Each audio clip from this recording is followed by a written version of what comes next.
Avoidance loves and fears you. They think you are the special. An avoidant does not love the way most people imagine love, but when they love, it is intense, confusing, and deeply contradictory at the same time. They can feel drawn to you in a way that scares them, because your presence awakens parts of them they worked very hard to bury. When an avoidant thinks you are special, it does not come with ease or excitement. It comes with anxiety, vigilance, and an internal conflict they rarely admit. You represent closeness, and closeness for an avoidant is never neutral. It is loaded with memory, fear, and emotional risk. They love how you make them feel seen without demanding explanation, yet they fear how deeply you might see if they let you stay.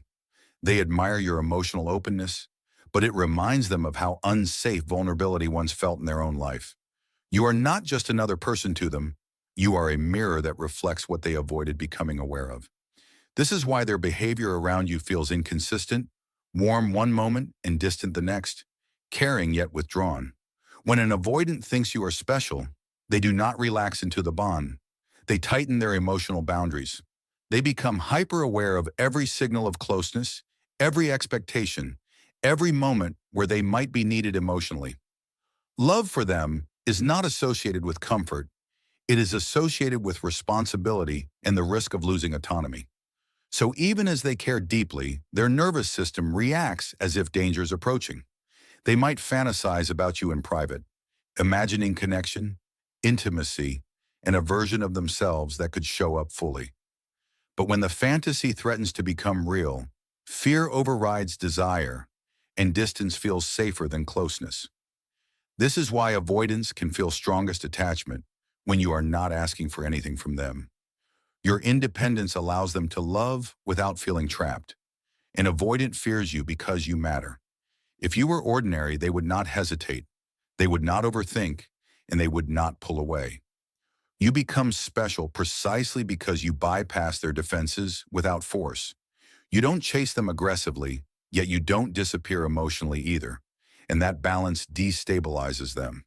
They sense that if they fully let you in, they might not be able to retreat without consequence. And for someone who learned early that reliance leads to disappointment or loss, that risk feels unbearable. So they oscillate between moving closer and pulling away, hoping to control the intensity without losing the connection. This push and pull is not manipulation. It is self-protection learned long before you arrived. An avoidant often fears disappointing you more than losing you. They believe that once you see their emotional limitations, you will expect more than they can give. Rather than face that moment, they withdraw preemptively, convincing themselves that distance is kindness. They tell themselves stories like, "You deserve better," while secretly hoping you will not leave. When they think you are special, they monitor your reactions closely. They notice subtle changes in your tone, your energy, and your availability far more than they let on. Even silence from you can echo loudly in their mind, though they will never admit it. They are experts at appearing unaffected while internally processing everything. Their fear is not that you will hurt them intentionally, it is that you will need them emotionally. Need feels like obligation, and obligation feels like loss of freedom. Yet paradoxically, they crave being chosen without being required. They want to matter without being depended on. You confuse them because you represent emotional safety without control. You offer closeness without pressure, which challenges their belief that intimacy always comes with cost. This internal contradiction creates anxiety because it threatens their core survival strategy. If closeness can be safe, then avoidance no longer makes sense, and that realization is terrifying. Avoidance often fall hardest for people who respect boundaries naturally. When you do not demand reassurance or chase validation, they feel less trapped. Your emotional steadiness allows them to approach at their own pace. This is why they may attach deeply but slowly, often without realizing how invested they are.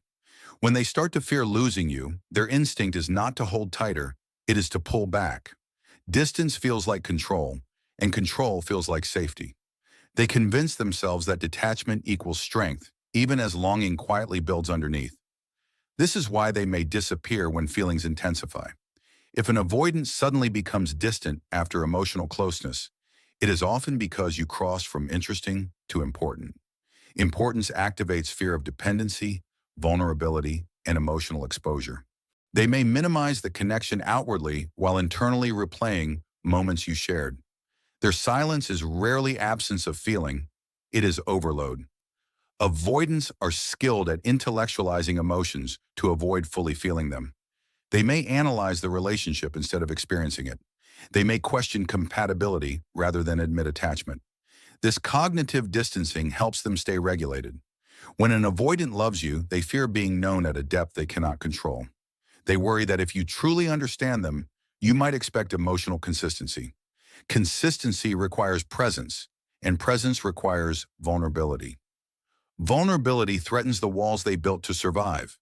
You become special because you don't try to tear those walls down. You stand calmly outside them, allowing choice.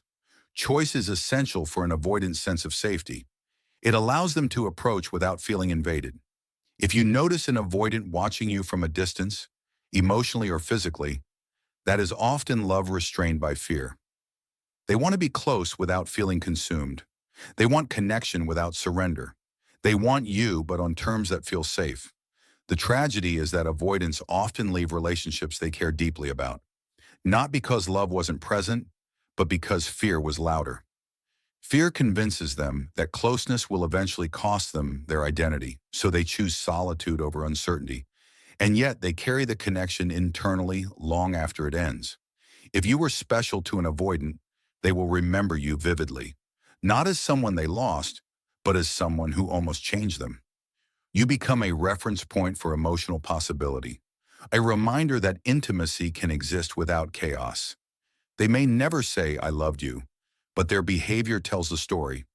Their hesitation, their withdrawal, their lingering attention all reveal attachment. Avoidants do not forget people who touch them without trying to control them. They remember you as safety mixed with fear. And here is the truth most people miss. An avoidant does not fear love itself. They fear what love demands from them. You represent a version of life where emotional presence is required. That requirement challenges their deepest survival patterns. If you walked away calmly, without chasing or punishing, you likely unsettled them deeply. Your self-respect removed their ability to define the narrative. It forced them to confront their own limitations. That confrontation lingers far longer than conflict ever could. You were special because you didn't need them to complete you. You chose them without depending on them. That combination is rare and deeply impactful to an avoidant. It stays with them quietly, long after silence sets in. If this resonated, it's because you lived it, not because you imagined it. Avoidant love is subtle, restrained, and often misunderstood. But when they love, it is real, even if it is incomplete. And sometimes being special means being the one who showed them what they were afraid to become.